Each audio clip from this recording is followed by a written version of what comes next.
This is Back to Back.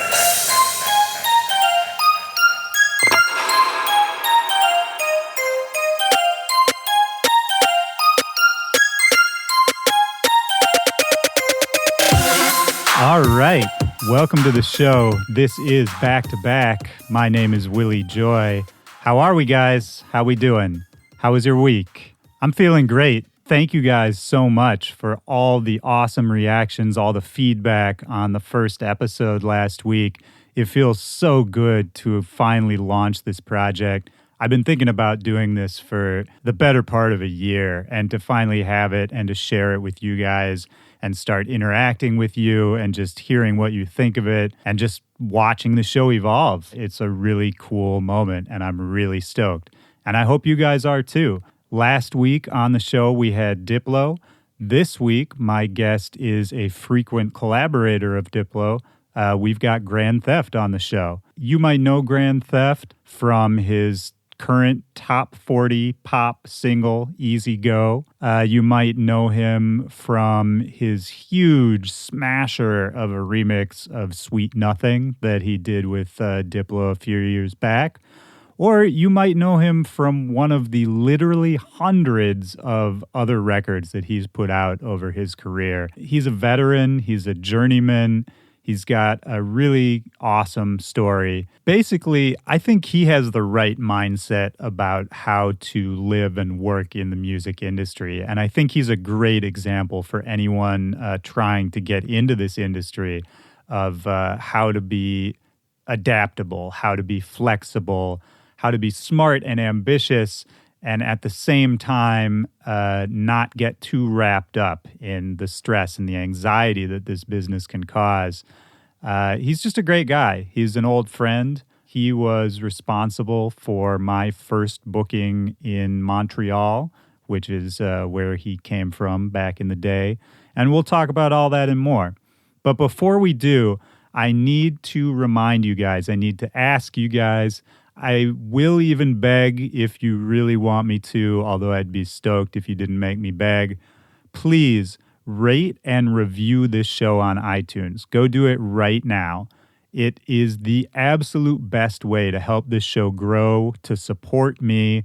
My birthday is this week, and that is the only present I would ever ask you for. And if you do it, I'll make you a deal right now. If you rate and review the show and then take a screenshot and send it to me at willyjoypromo@gmail.com. I'll respond to every single email, ask me questions, send me something you want me to check out, weird sexual favors, we can talk about it, but, maybe just send me a song to check out or ask me a question. That might work out better. But all jokes aside, please rate and review the show. I can't say that enough. It helps us so much. And I have so much planned for this show. I just want it to get to the point where I can, have all these crazy guests I'm thinking of and make all of these things happen that are just living in my head right now. So I had a pretty good week. I mean, besides the launch of the show, which is this giant culmination of a project for me, I finished up a new remix. I can't say for who yet, but hopefully soon. I've been making a lot more melodic stuff lately, a lot more, poppier, just lighter, happier music. It's about to be summertime vibes. I'm out here in Cali. I walk out my front door to get my mail. I look at a palm tree. I see a hummingbird. These things wear off on you after a while. But I've been doing the melodic stuff, and you'll hear some more of that.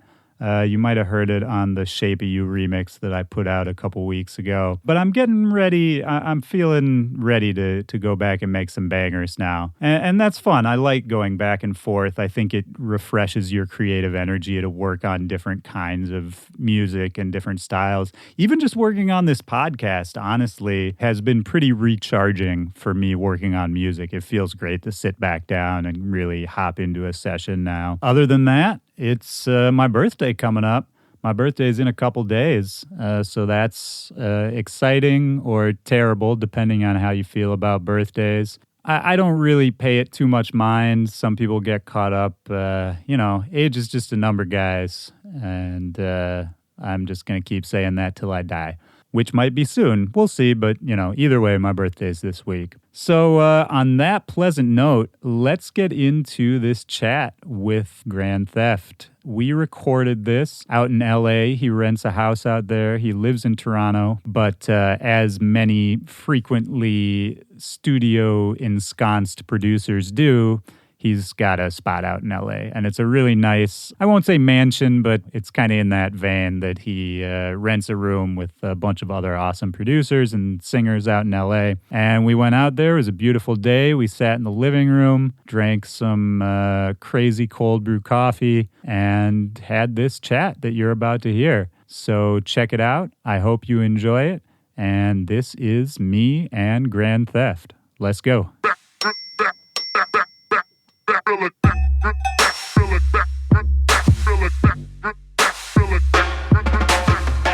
What is LA to you? What do you think when you come here?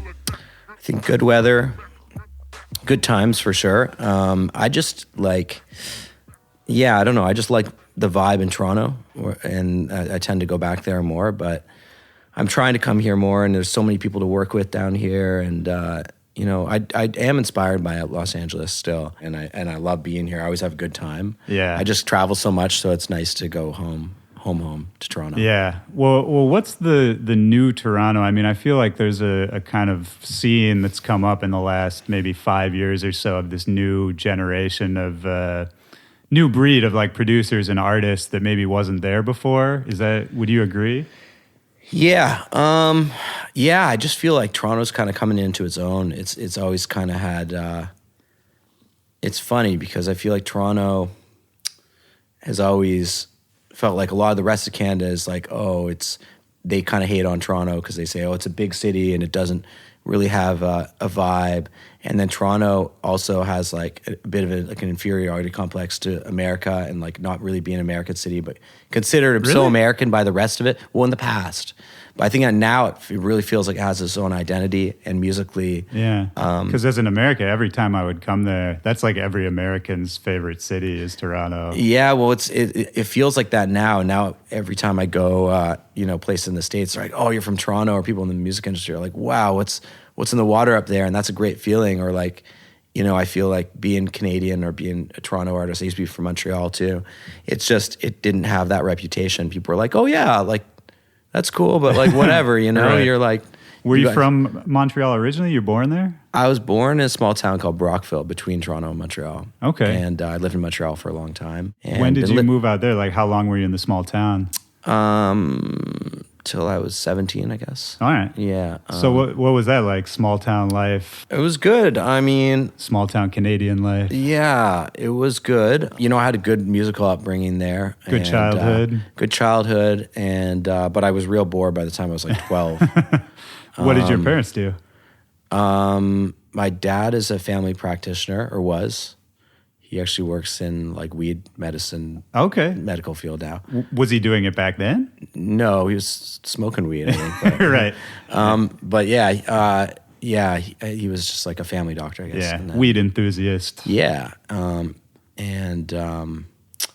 my mom helped manage his business and stuff. Oh, cool. But my mom was a musician. She played piano as well, and basically forced me and my sister to do it when we were little kids. That's how you learned? Yeah, it's how I learned. And were you resistant to that at the time? Yeah, well, yeah. I liked it, I think, when I was 5, when I started, and 6 maybe, but then I kind of didn't want it. It just becomes like schoolwork. Yeah, really. Yeah. Because you have to practice, and you reach that point where you just don't want to do what your parents do. I don't think most kids want to do it. It's kind of like schoolwork. After a while, you'd way rather like play video games or totally play outside or something. It's hard to see the payoff when you're that age, You can't, yeah. So I'm really thankful that she made me do it for those first few years. Yeah. And eventually, like, I really loved it, and I started writing music when I was pretty young, like 10. Really? 11. What kind of music were you writing?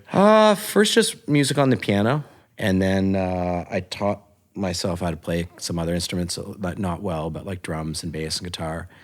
And I was in bands in high school. And I started making beats too, but I just didn't know about DJing because I was in a small town, and no one I knew was a DJ. Like, I didn't really know about that. But so what kind of bands were these? Like, kind of like, I was really into like like Seattle music, and I was into a Canadian band called Sloan. Oh yeah. I was into like, Sonic Youth and Nirvana and Yeah, stuff. And yeah, I was yeah. into like British music too, like Stone Roses and Blur and bands like that. So And what were you playing in these bands? I was playing guitar and synths and singing even a bit Oh, badly. shit. Yeah. I sung in some bands in high school. Yeah, okay, Yeah, cool, yeah. cool. Yeah, so I did that. I mean, I just wanted to do music and I tried everything. And I got a little sampler when I was like, I think like 15, like a little Roland sampler that had like 30 seconds of memory or something on really low grade, What year was that?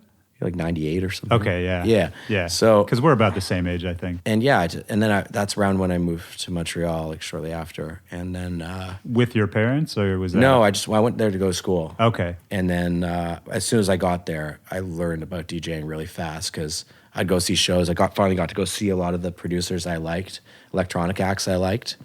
And Who were those people around that time? Drum and bass stuff I was really Yeah, into. Like me too. LTJ and Ronnie Size. Yeah. And then I was really into like DJ Shadow and all the Ninja Tune stuff. I got a internship. There was an Ninja Tune office there. I got an internship there, and they let me just go there and do dumb stuff. Oh, and that's cool. File CDs for them and Was it that kind of internship where you're just kind of just doing like the worst around? stuff. Yeah, but they're all nice and they'd give me some free CDs and stuff, and I was pretty stoked. Yeah. So I really liked like all that Ninja Tune music and was just making beats kind of like on that tip and hip hop stuff at the time. And what were you going to school for?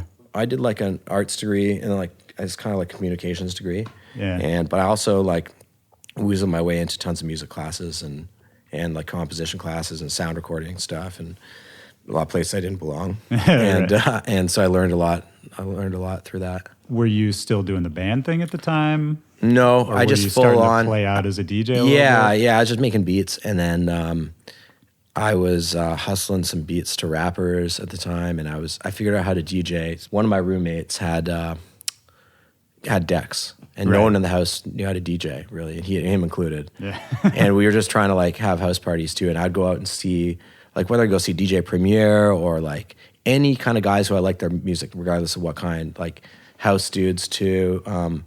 Or go to raves, like everyone was DJing. So I was like, man, I got to figure out, like I was making music, but I was like, no one's going to play this music. I got to like go figure out I got to go DJ so I can play my music basically. Yes. That kind of realization, man, that took me so much longer to figure out because I was the same as you around that time. I was making beats and all that, but Before you were DJing? yeah, before I was DJing. Oh, okay, cool. That's pretty rare, I think. Yeah, I mean, well, I shouldn't say before I was DJing because I started DJing when I was pretty young, but before I was professionally DJing, you know.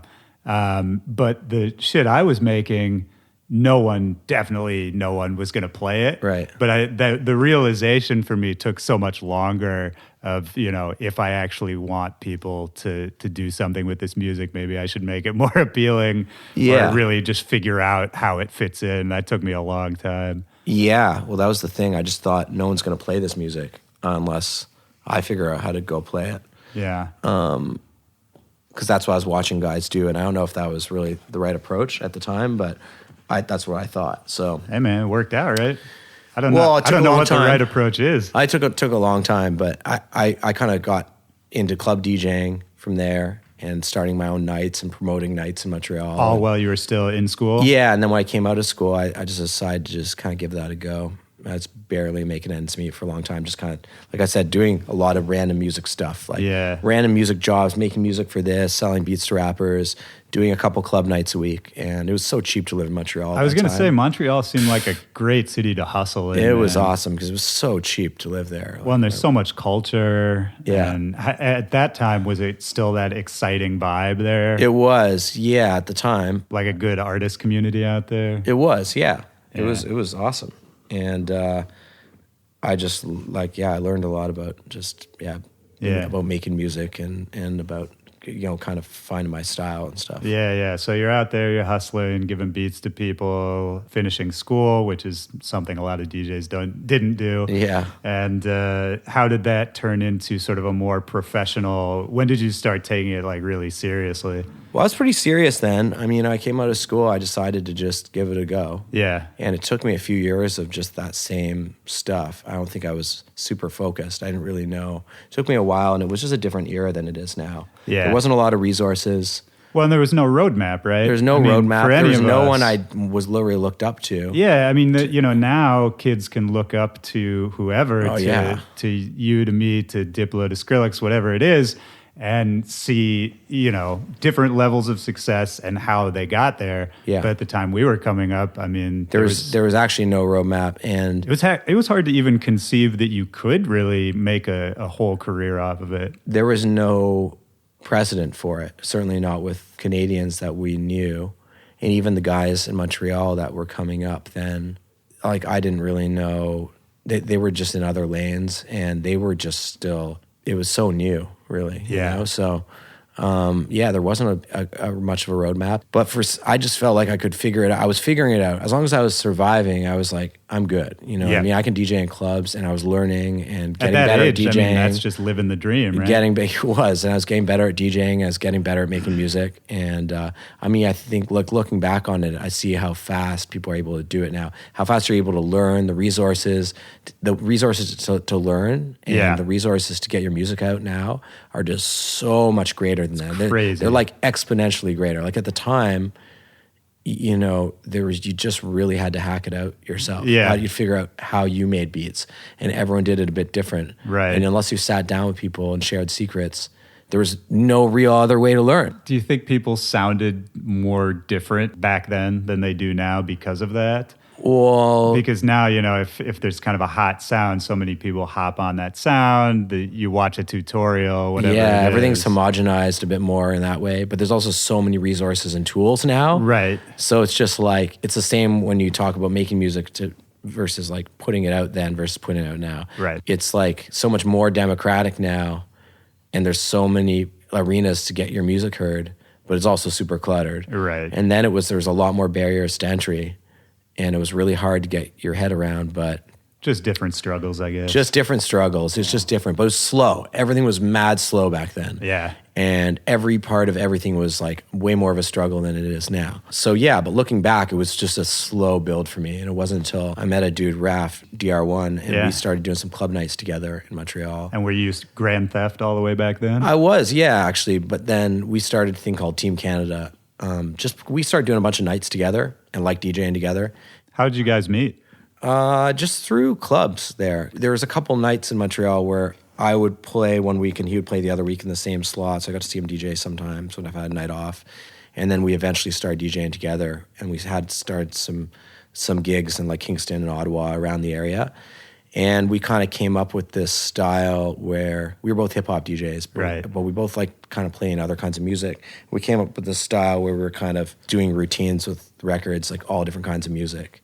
At the time, like Holotronics was kind of doing that in Philly right at that time, kind of. Yeah. And the Rub was doing it in New York, and AM was doing it. But again, we didn't really have a way to kind of get at that. We realized that like after kind of. Were you guys on the holler board or any of that? Not really, no. Which is actually kind of crazy, because then we know that everyone on there. Weird, I know, it's super weird.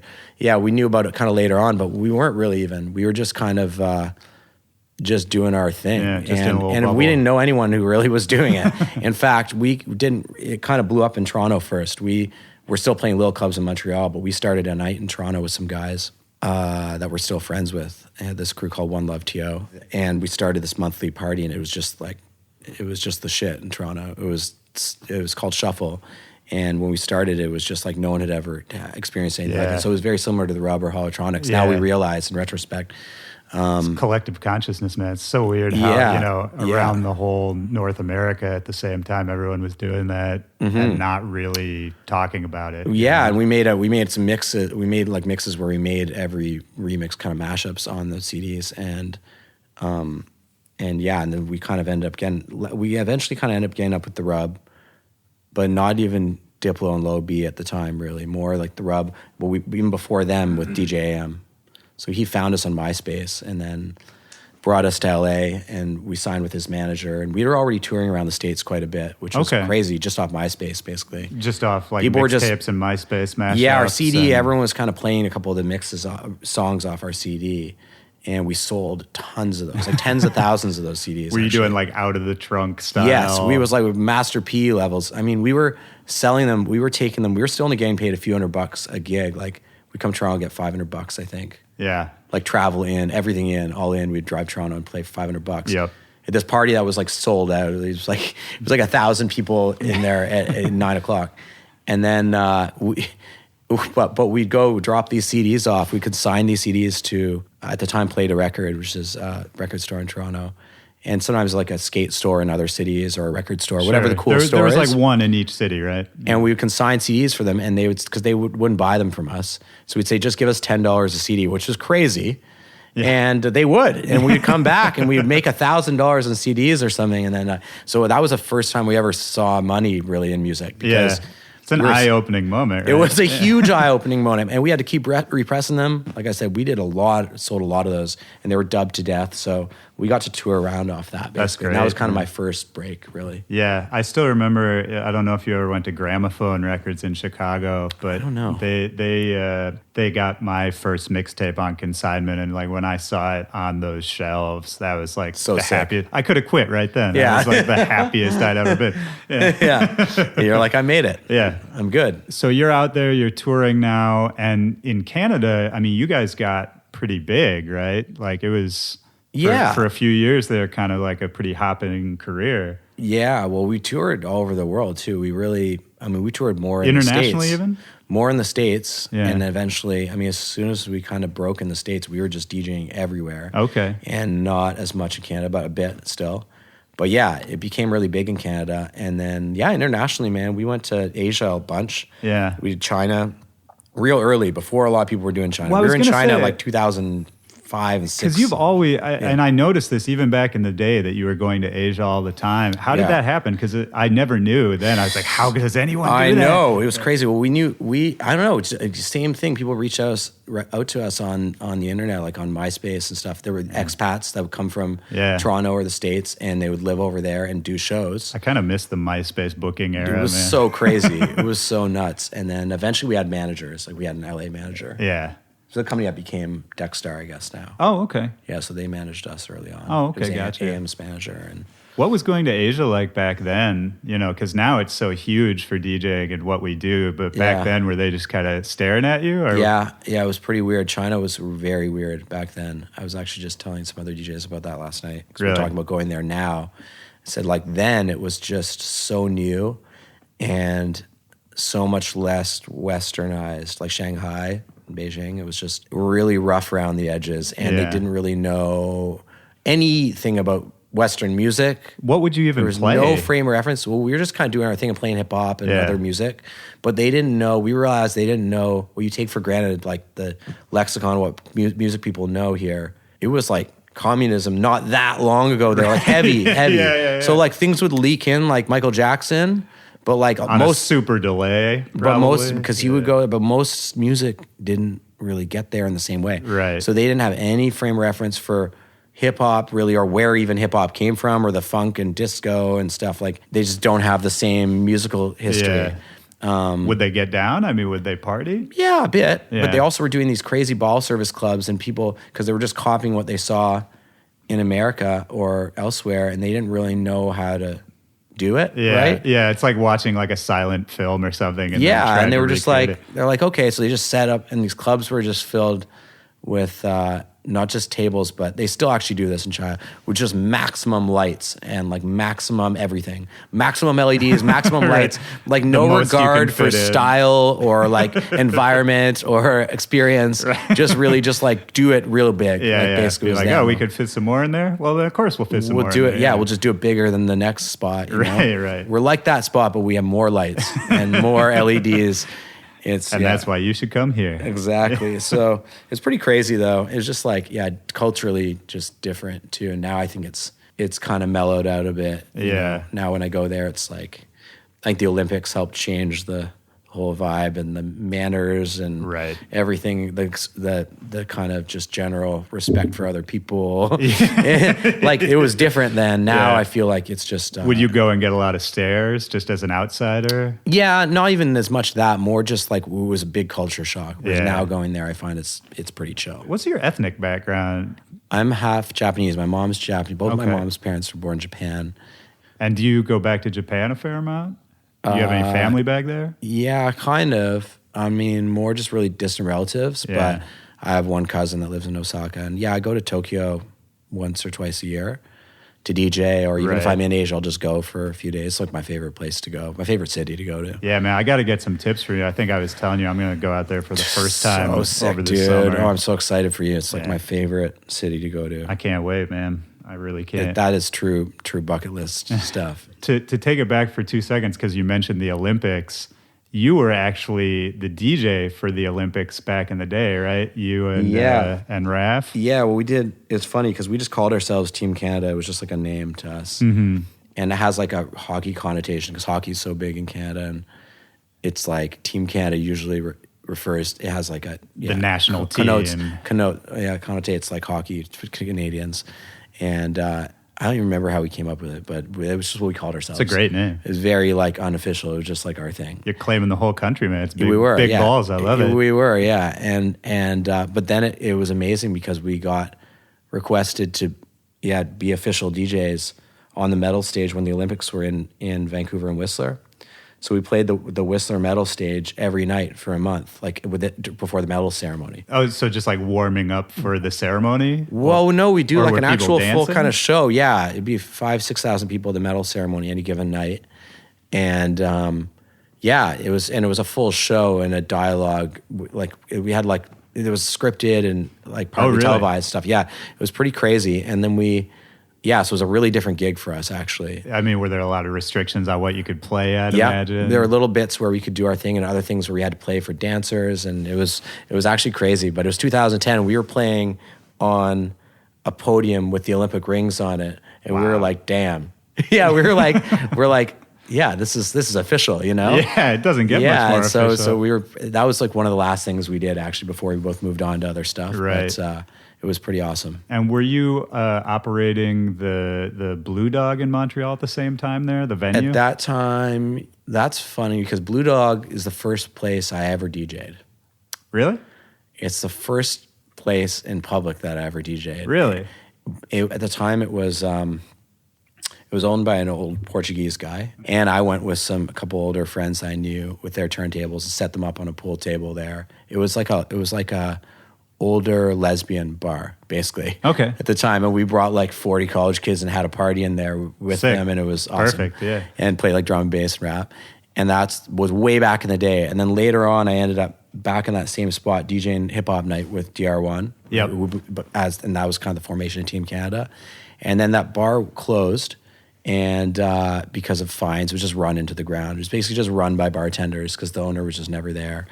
And they ran it into the ground, and it was just shut for like 2 years. And this guy just wouldn't let anyone rent it or do anything. Yeah, just he just sitting there. stored stuff in there. He was like a pack rat, this guy. And so we eventually talked to him about maybe taking it over, and eventually he kind of sold it to us. And we opened it and kept the name, but redid it all ourselves and opened it as like our own spot. And what year was that? I don't remember, man. It's been a while, like 7 years or something. Yeah. I think it's been over 7 years. So it was around then. Well, in that spot, I don't know if still there. It's still there. Yeah, I don't know if you know that my first show in Montreal ever was at the Blue Dog. Oh, I believe it. And it was very much a MySpace booking between you for guys sure. and me. Yeah, I remember you bringing you there. That was your first time there. First It was time a lot in of people's Montreal. first time there. Yeah. And it was awesome. I still remember it. And it still is because it's a little underground spot. And Is it still the same vibe? Like still just kind of house party vibes? yeah, I'm there so infrequently, maybe once a year. Every time I go to Montreal, I go. And every time I go there, I have a good time. And it's man. lots of kids and it's underground music. I'll never forget it, man, because it was one of those MySpace bookings. It was just like what you were saying. I think it was like $500, which is for sure. Yeah. You know, I was basically breaking even, and I just couldn't have been happier. Yeah. I was like, So sick. Yeah, I was sleeping in like a weird crawl space above my friend's bedroom or something in Montreal. And Sick. The whole thing. Yeah. I kind of miss those days in a way. Yeah. The feeling, just having those experiences for the first time. Do you have any of those early gigs where, you know, it's like almost a moment frozen in time, like something out of a movie where you're just like, I'll never be more excited or more happy about this moment? You know, so playing many. in LA the first time or something like that. Yeah, the first time playing in LA, we had a gig in San Francisco, we had a gig in Oakland, and then AM had brought us to LA to play Banana Split at LAX, which was his like legendary party with him kinda and what started Aoki. it all, yeah. That's what started it all. So we came down to play that pretty early on with Mike B and AM and Aoki. Yeah, and love those guys. And yeah, the best. We were so nervous and excited to play. Oh man, we were gonna play at the start at like 10 when the doors opened or something, and AM was like, "No, man, no, like let me play. Like, you guys should play later on or whatever. Like, I don't care. Like, I was just play, like practice." And he was playing, and we just got to watch him DJ for an hour. He was so dope,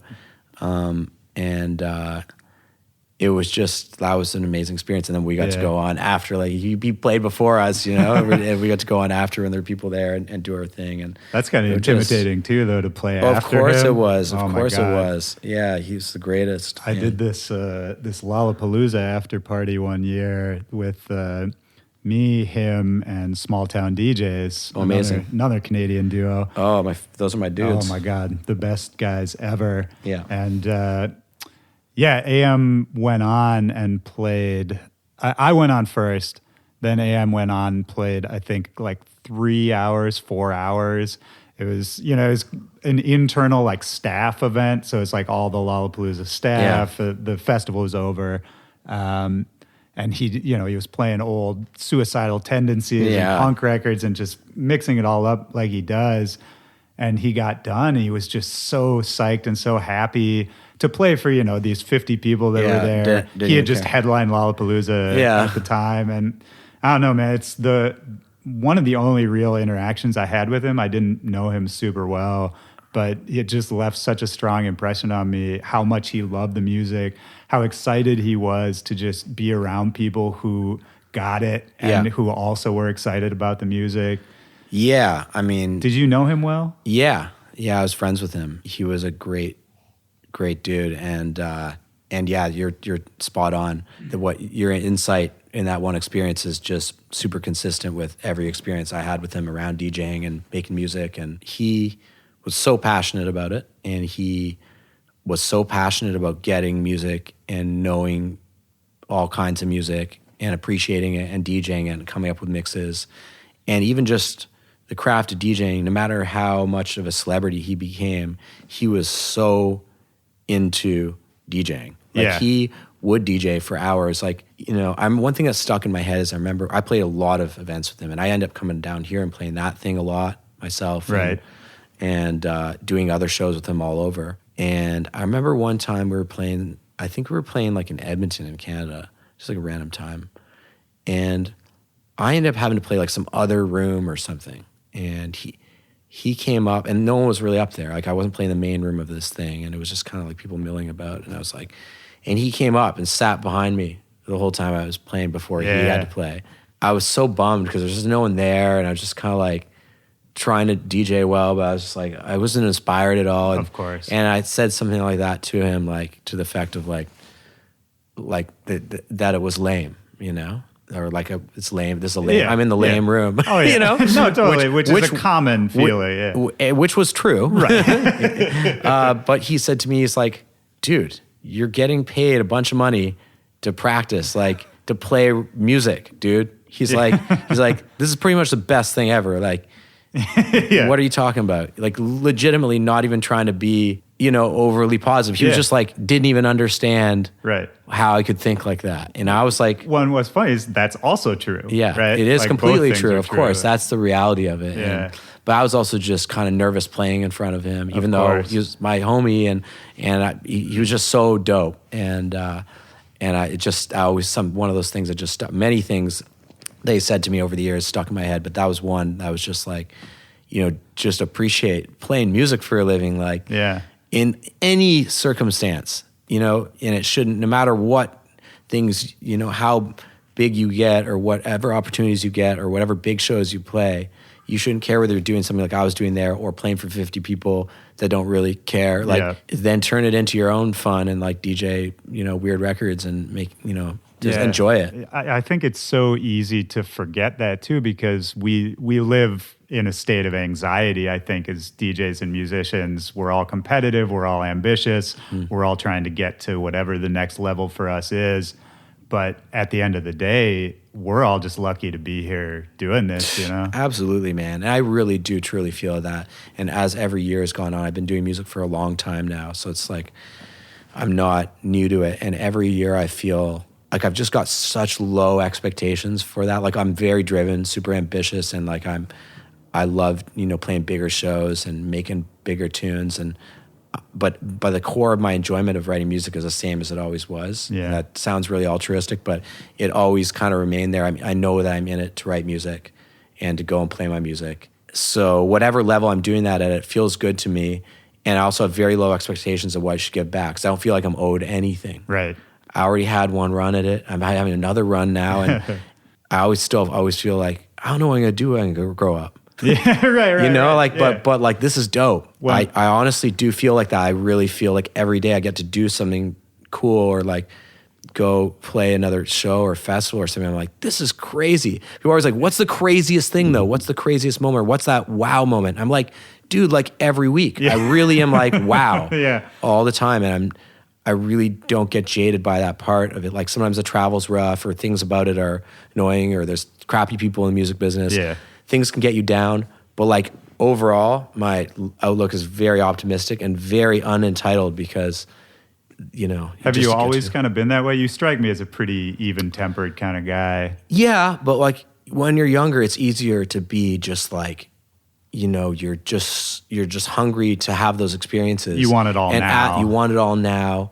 But because it was also a slow grind for me earlier on, like we were talking about, I think that informed this kind of mellowness about the whole thing. Yeah. And it's not, like, again, it's not lack of, like, I work so hard to keep my place and do what I do and get better at what I do. But it's not, I just don't feel like entitled to anything that it gives back, because it's already given me so much. And because I've just seen so many people in and out of it, that I know that it doesn't owe you anything. Yeah. Because music business doesn't owe you anything. It teaches you that real quick. Yeah, it doesn't owe you anything, man. And anything you get back from it, even if it is playing for 50 people at some point, where you get to play what you want or do your thing, like, or do anything to get paid to play music or make music, that is such a blessing. Yeah. And I mean that. And it's easy to get railroaded into thinking otherwise, or thinking that you deserve something else, or thinking that, I don't know, just having the wrong... Or even just seeing, somebody else doing something and, being like, well, why can't I do that? Or why don't I have that? It's all sort of a fake comparison at the end of the day. It always is, and it's super easy to do. Oh, we all do it. And it's only getting worse in the age of social media, It is, because it's all right there for you to see, and you think, well, I could get... Why am I not doing that? Or why, but if you take a step back from it, you just think like, wow, I mean, even at the very lowest level, to be doing it at all is just so rad. So, you mentioned earlier kind of this is, as Grandtheft, as the solo artist, this is your second stab at the game, at the industry. How did the first time around with Team Canada sort of come to a close there? I think that the problem is when we started doing that, playing different kinds of music, it was just like a fresh idea to us, and we were just trying to do something really original that no one else was doing. Right. And give people like a crazy experience, and it was a cool experience for us to do it. And we're just creatively inspired. But then that became like open format DJing. That wasn't even a thing then, but like that's what it became called. Right. And that became the most mainstream thing. Right. What we now see at like bottle service clubs. Right. Bottle service club at peak AM. It was like, bottle service clubs. And so all of a sudden woke up one day and we found ourselves playing bottle service clubs everywhere. So like some guy in a suit telling us what to play. And we're like, dude. So I kind of saw it still, like it ruined that for both of us to some degree. But I was still motivated to do music as a career and find a way to make this work. So I wanted us to start making tunes, because that's my original thing was I wanted to make music. I only started DJing because I wanted to make music. I wanted to play the music that I made. Right. Well, I wanted the music that I made to get heard. And no labels were really messing with me back then. Yeah. So I was like, I got to go out there and play my music. And the next thing you know, I'm playing clubs. The next thing you know, I have a career just touring and playing other people's music, basically. Right. In a cool way, but eventually I was like, this isn't that cool anymore. And my partner, I think he just got out of it. Like he was just not even, I think it ruined DJing for him. Yeah, it just got real disillusioned. Yeah, we were just doing these creative parties. The next thing you know, we're like on airplanes all over and playing for Suits, and he was just like, what happened? I think, the fun, it turns into a job, right? Yeah, and it did for me too, but I think he just got super out of it. He was just not trying to even like do anything anymore. And so that came to a head basically, and it was a bit of a tough time kind of like, personally and professionally between us, but sure. I got out of the bar and out of the Blue Dog. I moved to Toronto in 2011, late 2011. And just to do my own thing. And I think like we pretty quickly just got back to being like super good buds again. But we just had to let the dust settle. Professionally took the business out of it and move on. We both moved on to do other things. And now we're super, super tight again. I mean, pretty quickly we were. Yeah. It just was like, we've been doing that thing together for like, 6-7 years. It's a long time. 7 years, I guess, or something. Oh, that's a really long time. Yeah. And so it was cool to have a fresh start. So I basically just decided to start my own thing. Did you kind of do that right away? Like once? Yeah, right away. Yeah, I went to Toronto, new city, started completely over, not with any of the old contacts or managers or any of the things we had going on. Yeah. I just decided to start over and do it the way I originally envisioned, which is making music, putting it out, and going and playing behind it. Yeah. And that was the kind of goal, so... Well, weirdly, I didn't even realize this till I was doing some reading last night, but your first like release on a label as Grandtheft, I think, was the same label that did mine, this little label called Plant Music. Yes. Back in the day. That was my first one. Yeah, it was mine too, man, which is funny. 2011. Yeah. That's too. Cool. Yeah, it's crazy. Shout out Dom and Stretch Armstrong. Stretch, yeah. It was weirdly like a visionary label for being so small and kind of unheard of. Absolutely. They had like Stretch was the guy who introduced me to Dylan Francis, who was a completely new, unknown artist at the time. Yeah. They had, I don't know, man, they had the ear for a minute back then. Absolutely. He, what a great dude. And him and Dom, they had a really cool label. And also like Ellie Escobar. Right. Who I've known since back then because he was tight with AM. I met him through AM, I think. Yeah, and he's another sort of, not slept on, but maybe underappreciated legend in the DJ game. Such a legend and such an amazing DJ if you ever get a chance to see him play. And his knowledge of music and house music is just, it's just so amazing. And staggering. And he, every time I've seen him play, I just have the best night ever. Yeah, so him and Stretch like that record. It's a song called Let Me Out. They were playing it on the radio show. They had was it EVR, East Coast Radio? Yeah, EVR. Yeah, so they were playing it on there, and then they put it out on Planet. That was my first thing. Actually, what's really crazy is I just realized this or remembered it. I don't even think it's on Spotify, the remixes, but I went and looked at that release. So the release, so Ellie Escobar. The remixes were Ellie Escobar, Danny Days, another legend, and U-Turn of Oliver. Oh, okay, fame.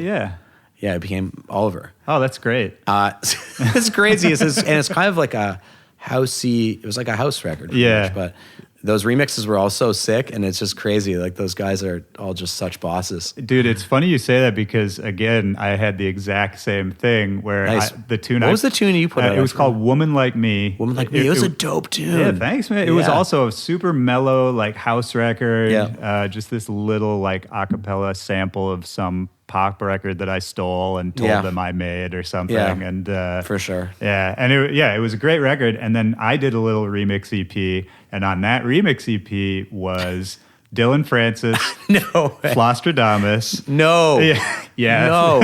Flinch, Bird Peterson, and Cousin Cole. Wow. Which you look at that now and that's so tight. And the funny thing was I had to like really fight with the label to put that out. Because stylistically, they weren't really feeling it. Yeah. And I was like, guys, this is a pretty good lineup of artists here. And it's funny to think about trying to convince someone that it'd be a good idea to put out a Dylan Francis remix, a Flostradamus remix, all of that on the same record. That's so wild. Wasn't that crazy? Yeah. That's so crazy. I don't know, man. It's so funny to me how that... I would love to dig up those remixes. I'd love to hear those. Yeah, I got to go check out yours, man. I forgot that had... Because I listened to the original tune. I forgot you had all those remixes, though. Well, I don't even think they're on Spotify or anything. I don't know where they are. They got to be on YouTube or something, right? Somewhere, yeah. I've got them. I should just put them up somewhere. Yeah. You might as well. I don't think I wonder if they're on my SoundCloud even. I should put them up. I don't know if mine are either. Actually, it's a good question. That's great. Yeah. It's a great throwback Thursday. Throwback Tuesday, yeah. I'm sure Dylan and Floss would be like, whoa. Yeah. Dude. Well, Dylan he played his out for years afterwards. It's just like a mellow Moombahton. It's one of his early Moombahton remixes. Dope. The Floss one is like a disco house record that wouldn't really fit in with modern day Floss. Yeah. They were doing it for a long time, man.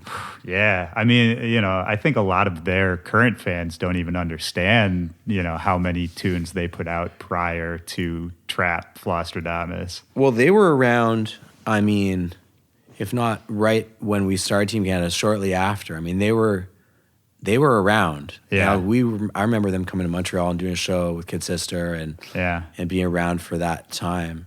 And they were down with A-Track and they've been doing it for a long time, way before the Trap thing. Yeah, oh yeah. They were like open format. Just guys. like you were talking about, the Rub in New York and Holotronics in Philly. I mean, they were doing the same thing in Chicago at this. What year? That was like 07, Yeah. 07, 08.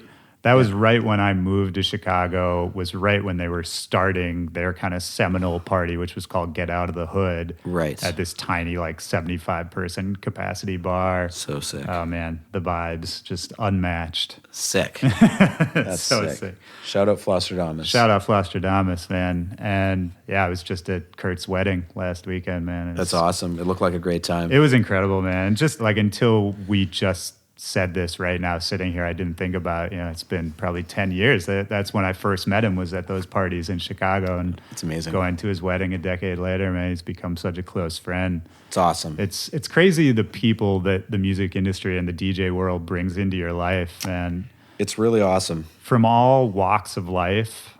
Like, I don't know about your childhood in Canada, but for me, like, I was, middle class background. I grew up in Minneapolis. And had great friends, great family, all that. But it was very much, I went to a small private school. I was around mostly middle-class white people like myself. Yeah. And it wasn't really until I got into the music world that I started meeting people from, all different walks of life, backgrounds. Yeah. And now in the current DJ climate, the one DJ superstar used to be homeless. One guy, came from a millionaire family. There's one guy came from a third world country.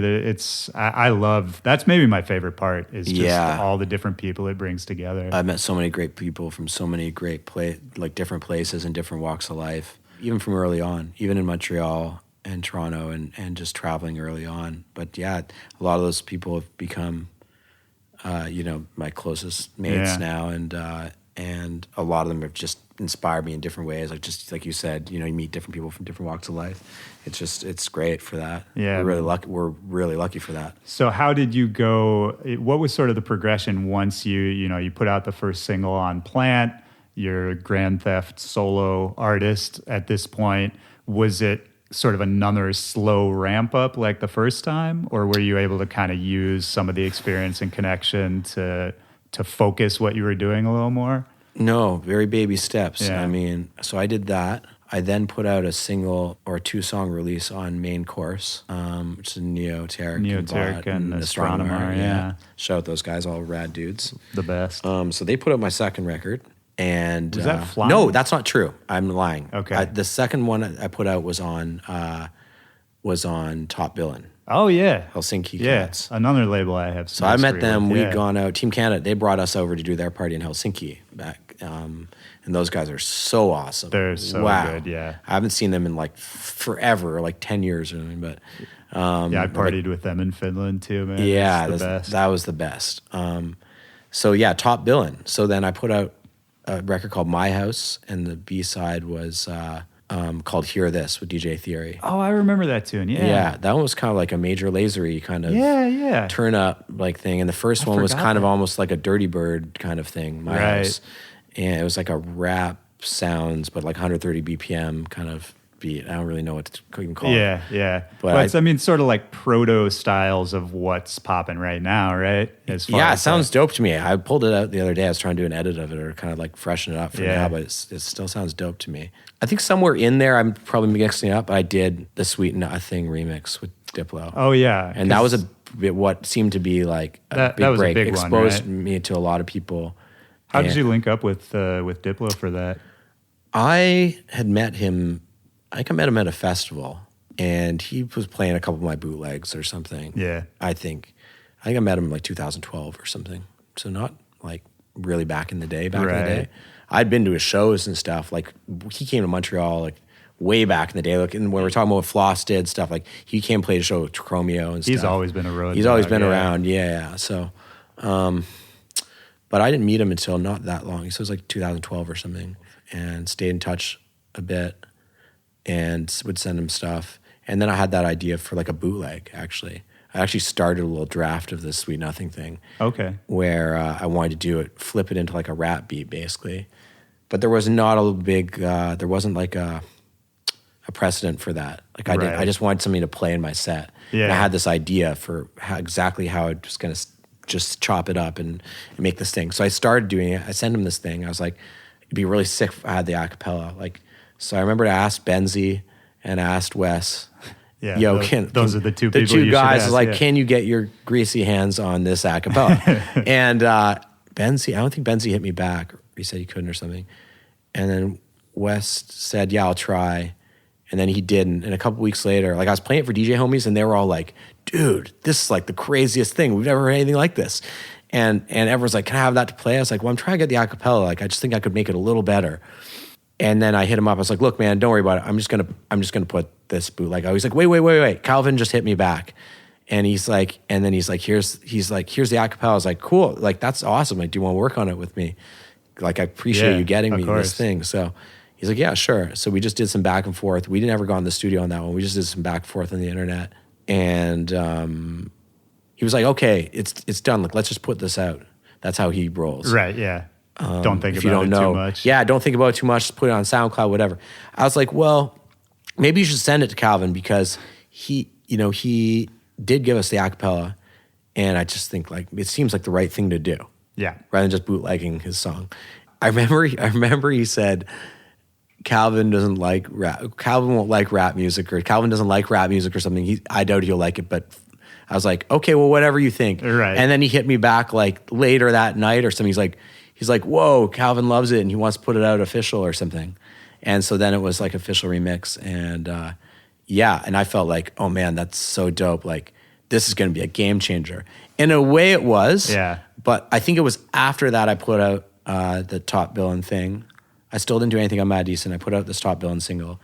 And it took a while for that Sweet Nothing thing to come out. And then I put out that Top Billin' single and no one really cared. Right. And I was like, oh wow. Like, no one's really checking for me here. Like, still, like, and that remix got like 10,000 plays, and I was like, or 10 million plays rather, and I was like, this is crazy. And I think I just got an agent then, and I was like, well, I mean, it's popping now, it's on now. And then I put out this single, and like, no one really cared. Yeah. And I realized it's like, whoa, I still got some work to do. So I put out like 20 bootlegs, remixes, songs over that next year. Yeah. Like, I just hit it. Just grinding. Just hit it super hard. I think for the next 2 years, I did like 20 a year. And it just feels like baby steps, like the whole time until today. Like, Do you still feel that way? Yeah, absolutely. Yeah. So people were like, whoa, this thing blew you up, or this thing. I was like, really? Because not from where I'm standing. Yeah. Every time I feel like, oh, this is going to really make this is going to be a game changer, it's always just a baby step. Yeah, of course. And it has to be followed up with tons more hard work and good tunes and well, whatever. you've been there every day, so you've seen, And it's not that fast. Like, right. We're talking about 2011, still. Well, and that started a pretty strong relationship with you and Diplo, right? You guys have collaborated a fair amount since then. Yeah, we've done a bunch of stuff. It seems like we do a tune or a couple things every year, just either like a song or a remix or something like that. What was it like doing the kind of Major Lazer camp with him? Oh, that was cool. Yeah, I mean, it's cool they do that, and it's just such a big act now, and they're just making like big tunes, and it's cool. One time, we've done a couple of sessions like that with them in Miami. Yeah, they just, for like a week, they bring out, one time 10, we stayed after people. Ultra. We were actually finishing Number One, which is a song I did with them. And then, but they were working on that stuff, and Skrillex was there. They were working on Jack U stuff. So Valentino, they brought in me, Valentino, Ape Drums, I think was there for some of it. and then Blender and Henry, which are his right-hand dudes. Yeah. And they were working on stuff too, and we're just doing all different sessions for different stuff. And those are all such talented people, and it's just awesome to be around and just see how people are vibing, writing together. I'd love to get out for one of those. The only Major Lazer work I did was remote. What did you do? I did on the second album, there's a song called Mash Up the Dance. Right, which is sick. Oh, thanks, man. But there was another version. I had a different version of it that's even sicker. I mean, isn't that the way it all... Yeah, it might There was have a been, sicker it might have one been that mine. had like more snare stuff. That sounds like mine, yeah. Yeah. I remember hearing something like that, or you told me, or someone told me, but I ended up with that version, which I played like to death. Yeah. I bring that one back. Because there's always so many... I think with any Diplo production, there's so many versions. Yeah. And everyone has a different version. Yeah. For the longest time, I was playing a Major Lazer. I don't even remember. I think it was an early version of Upon the Floor, maybe. Mm-hmm. And I was playing it just thinking that this was the song. Version. Yeah. And then, someone else, I don't remember, was like, what is that song? And I was like, oh, it's the Major Lazer song, Upon the Floor. And they're like, no, it's not. It's like, I didn't even realize I was just playing some weird old version of it. So yeah, you did the Sweet Nothing remix. You did the Major Lazer work. How did you sign to Mad Decent? How did that come about? Well, I did a single with them, I think summer 2013, called Mobbin'. A song I did with Headspin. The B-side was a song I made called Give Me More. It took I felt no one cared. But then that winter, Alexander Wang used it for his entire New York Fashion Week show, which was super crazy. Just out of the blue, not licensed or anything. So he had a 15-minute show and used the Major Lazer and Pharrell song for a minute, and the other like 14 minutes of the song, he just kept playing Mobbin' over and over. Oh, wow. And I saw the video of it, and it's like Kanye and A$AP Rocky and Rihanna all in the front row, and I'm just like, and my song just playing the whole time. Like, that's kind of sick. Yeah. So that happened in the winter of like 13, 14. And then the next... Did you ever figure out how he got that song? No. Yeah. No idea. Actually, my sister ended up working for him. I don't know if she still is, or she's just finishing her work for him. She's been designing with him for like last year or so. That's awesome. Yeah, small world, but no, I never really did find out. And in that summer, it got licensed to a phone commercial, and then that kind of blew it up. It went top 10 dance, and that kind of like helped the song get going a year later. Right. I've done a couple other releases with them too. It's been a good relationship with them, but that was the start of it. Yeah. And they put out Easy Go as well, right? Yeah. Like after Mob and Give Me More, we did Keep It 100 with Keys and Crates, and that too. Took time. DJ favorites, though, Took time, though. Yeah. Like when that release came out, it was cool, but it was, I think, weird. And now it's like, I feel like it's much bigger now than it was then. Right. It's crazy. But it takes a while sometimes. Took time, yeah. And I did an EP called Quit the City with them. It was my first kind of body of work. And then we did Easy Go. So how is it different? Easy Go is, and correct me if I'm wrong, but it's kind of your first like radio record, like mainstream big radio record, right? Yeah. What's the process for that, or how does it differ from all your other releases? Not in terms of how the song sounds, but in terms of how you promote it, how you approach it.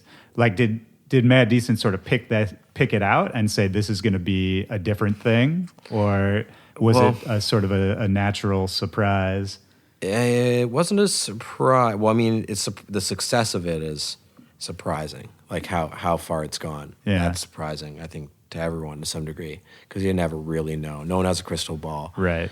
But what happened was we had this song December 15th, so it was almost the start of 16, and it was like a demo of it. Me and Delaney had this demo, and we sent it to the label. They weren't really sure about it. And then I was doing a ton of other stuff.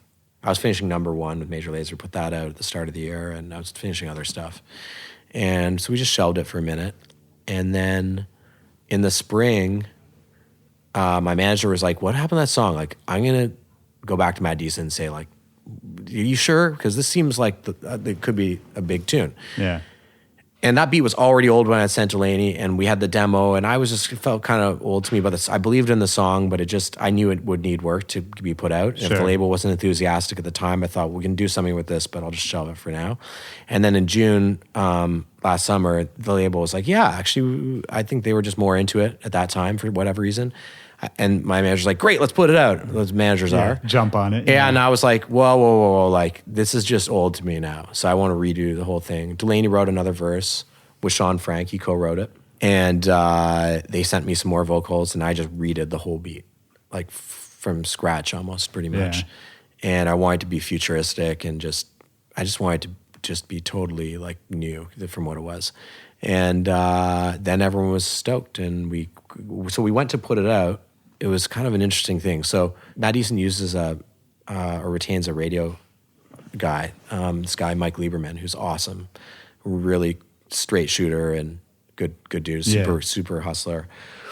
So he often promotes their stuff to dance radio and mix shows. He's done Major Lazer and Diplo stuff, Revolution. Then he's done Dylan and he's just that guy for radio. That guy, but it's a lot of mix show stuff though, and dance radio. But this record, he said, there's something to this one. Let me send it to.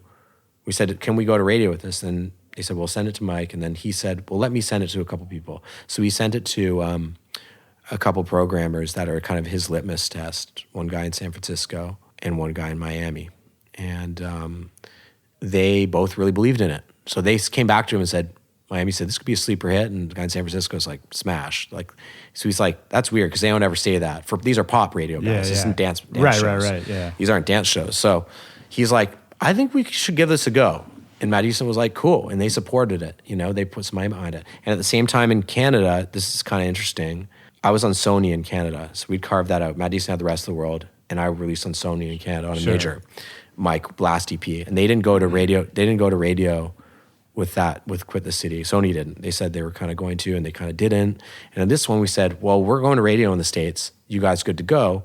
And they were just kind of like, no. Or they said, maybe in February.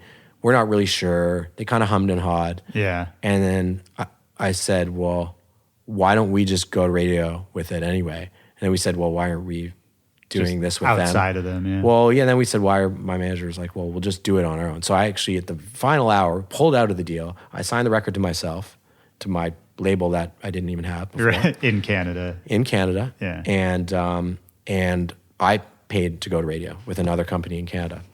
Just on the strength, knowing nothing about radio, knowing nothing about whether it was going to work, except for that company seemed to believe in it, and the guy and Lieberman in the States seemed to believe in it. So I thought, hey, I don't make songs like this every day. If everyone says this could go, why not? And I didn't know what radio was because I don't really listen to commercial radio. I'm not gonna lie, like I do kind of now, but I didn't then. It didn't inform what I did for Easy Go. I just think Delaney and Sean have such a great pop sensibility. They're great writers. And then what I did with the beat, it didn't seem overtly radio to me. It still doesn't, because there's nothing that really sounds exactly like that on radio. It's pretty heavy for radio. It was just more that radio people who do this all the time said, hey, I think this could go. I said, okay, that's good enough for me. So we went in Canada, and it's actually crazy. It's still like top 20 in Canada on pop. Great. And we broke top 40 in the States. So it's just like way beyond what even those guys thought. Yeah. So it's pretty cool. When you say we paid to go to radio, what does that really mean? I mean, I retained a company called Frontside in Canada, and Matt Eason went with Mike Lieberman, and collectively, like we promoted to radio, which is a job. That has to be done, just like any publicity or anything. But it's like any publicity, there's no guarantees. So you pay for it, just like any marketing. Yeah. You market something, and people like it or they don't. Yeah, you pay for the plug, basically. You pay for the plug, and you get a bit of a plug, and then it goes or it doesn't. But we just found every step of the way it was just going. We get in front of people, on mix shows, stations would get good feedback, or we'd hit Shazam charts. It was like people would be Shazamming it in the city. It would go top 5 Shazam in the city. Right. And it'd be on rotation, and then it'd be a heavier rotation, and other stations would pick it up. And it really is a big testament to Mike's hustle and the label's hustle and Frontside in Canada. But they found we got a great response. So as we kept going, we all kind of were encouraged by that. Is this the first time you've seen, like at shows, everyone in the crowd singing your own songs back to you? Yeah, I mean, I've had it with remixes, but those were existing big songs, and but this got to be a different feeling, though. Yeah, or different with bass songs where there's like 2 words in it or something. Like people will shout them, but this is different. Yeah. And I found when we played it in LA, I brought Delaney out for the first time a couple weeks ago. We played Shrine for the Amp Radio event, Well, and even just to be playing, like radio kind of events, I think is pretty rare for people who do what we do, man. Super crazy. Does it feel weird to you to go into sort of more mainstream kind of places, radio shows or, festival kind of events with more of a mixed bill like that? No.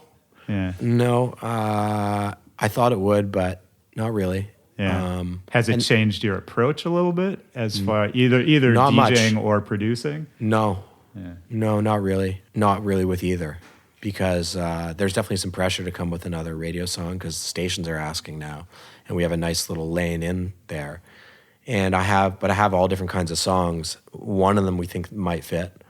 But yeah, I was already making songs I thought they were songs, and I kind of thought they're pop songs to me. It was just weird. Yeah. And this one was a little, like, just somehow fit in there. And maybe the next thing I do will, and maybe I won't. But I'm kind of just going to make music I feel. And I've got other space stuff that I want to put out, too, and that's, like, darker and weirder, and I just want to be able to express myself in that way. But I've always liked writing like really musical stuff. So hopefully I have something that can fit back in for that. Yeah. Because it's really cool to make a song. It's a cool platform for me because I consider myself a musician, songwriter first. I think that all DJs are like, I'm a songwriter and writing music. I'm a musician now. And I think that's cool. Like, it's great because dance music has progressed beyond just being like, a kick and one sound and like, club music. Right. Although I really enjoy like minimal club music too. It's like everyone's trying to make pop songs now, but for me, it's something that comes pretty naturally, and it's like I was writing music like that on piano when I was 10. Yeah. So well, and the second you start trying to make the radio hit is kind of when you're probably going to start fucking up, right? totally. So I'm not really stressed about it, and if it happens again or happens bigger, that's super dope.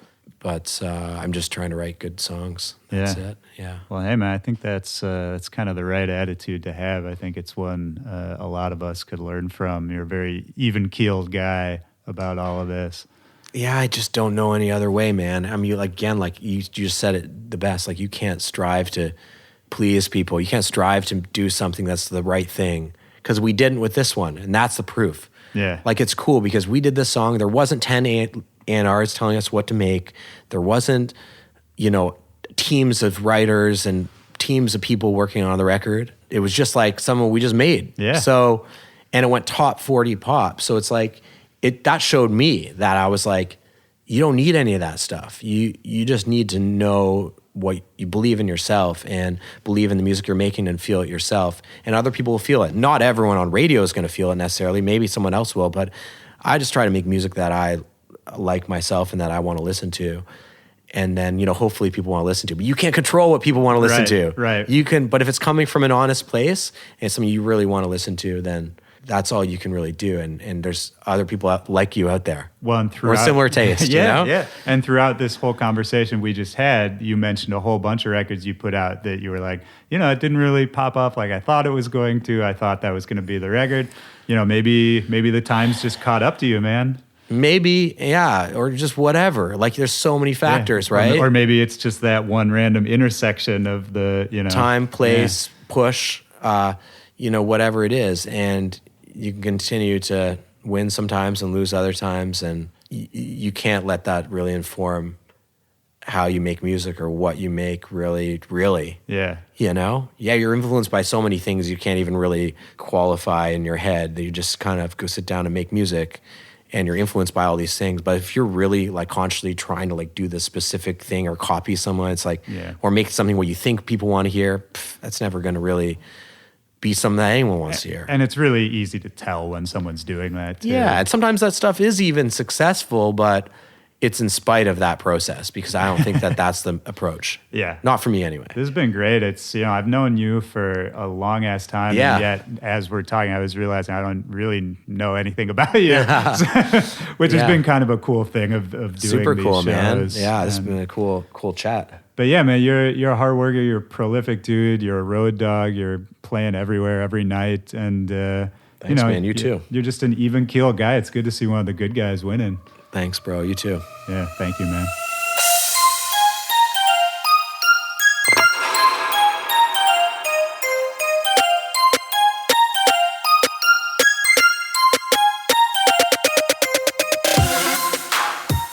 right, that's the show. I want to thank Grandtheft for coming through. I really enjoyed that conversation. I hope you guys did too. He's such a great guy, such a talented musician, and I think I could really learn a lot from him about the right mindset to have in this industry, just how to chill out and not worry about all the little anxieties that pop up, and just to do the work and enjoy it while you're doing it, and everything else will fall into place. I think he's the greatest example of that I know of. Thank you guys so much for listening. You guys are the real drivers here. You guys are the MVPs, and I can't thank you enough. Please don't forget to subscribe to the show and rate and review it on iTunes. That helps us out so much. And if you subscribe, every time I post a new episode, it'll just pop up on your phone. Super easy, no hassle. And that's about it. I hope you guys have a great week. I'm going to go celebrate my birthday, and I will talk to you next time. Take care, guys. Bye.